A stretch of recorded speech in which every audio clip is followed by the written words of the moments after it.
La digitalisation des services juridiques dans les entreprises au centre de la première édition du Forum du droit des affaires. À cette occasion, juristes, notaires et administrateurs judiciaires ont discuté des enjeux du digital dans la défense des intérêts de l'entreprise au niveau commercial, financier et technique.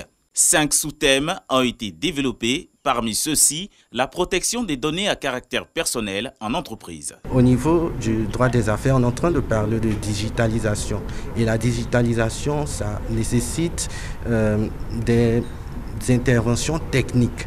Et les interventions techniques doivent réellement être préparées parce qu'il y a ce qu'on appelle le privacy by design qui veut qu'on puisse prendre en compte la protection des données personnelles avant de développer une technologie ou bien une application. Face aux impératifs de la crise sanitaire due à la Covid-19 et à l'évolution mondiale, la numérisation des activités juridiques en affaires reste indispensable selon les experts. La transformation des directions juridiques au niveau digital.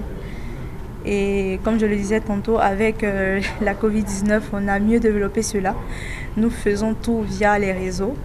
Donc, comme le premier exposant l'a souligné, nous sommes soumis à soumettre nos données à caractère personnel.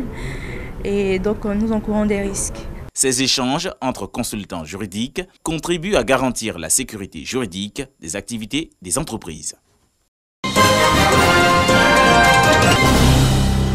Briser la glace de tabou et aborder librement la sexualité avec son enfant est le combat de la coalition des associations de femmes juristes de Côte d'Ivoire, de l'ONG Messi et de leurs partenaires. Et cela à travers la mise en place d'un guide pratique sur comment parler de la sexualité aux adolescentes, adolescents et jeunes inscrits au projet Educaso. Cette œuvre est présentée aux journalistes afin qu'ils en fassent écho auprès des populations. La question de la sexualité reste tabou. Les parents qui ont la bonne volonté de vouloir en parler ne sont pas suffisamment outillés ou n'ont pas la manière. Fort de ce constat, nous avons élaboré ce guide afin d'orienter les parents dans la discussion avec leurs enfants, les adolescents et jeunes. Exposé et échange sur cet outil pour les parents et les enseignants, produit en 380 exemplaires de 36 pages. Un guide pratique qui relève l'importance de l'éducation sexuelle, les stratégies pour réussir le dialogue et des anecdotes. N'importe quel parent qui prendra ce document, qui le lira, automatiquement la personne va avoir une arme, des outils pour pouvoir surmonter la gêne de parler de sexualité avec les enfants. Nous nous chargerons en tant que partenaire du projet Educaso en Côte d'Ivoire de faire la diffusion au niveau des autres pays en Afrique de l'Ouest. On aimerait que les partenaires techniques et financiers nous accompagnent pour avoir des moyens financiers et pouvoir faire une multiplication. Le projet Educaso est à sa première phase qui prend fin en mars 2022. Il œuvre pour l'éducation complète à la sexualité, la santé et la vie saine. Il couvre les pays de l'Afrique de l'Ouest.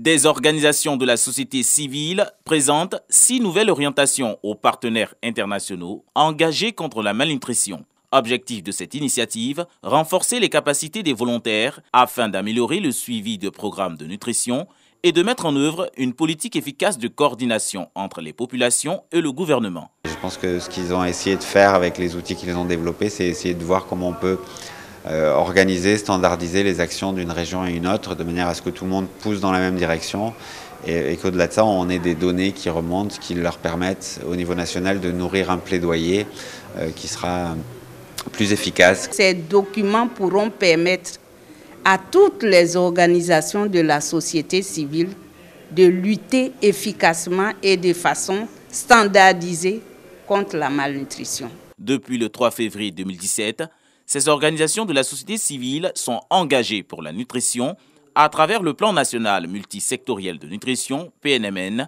et des plans régionaux de nutrition en particulier.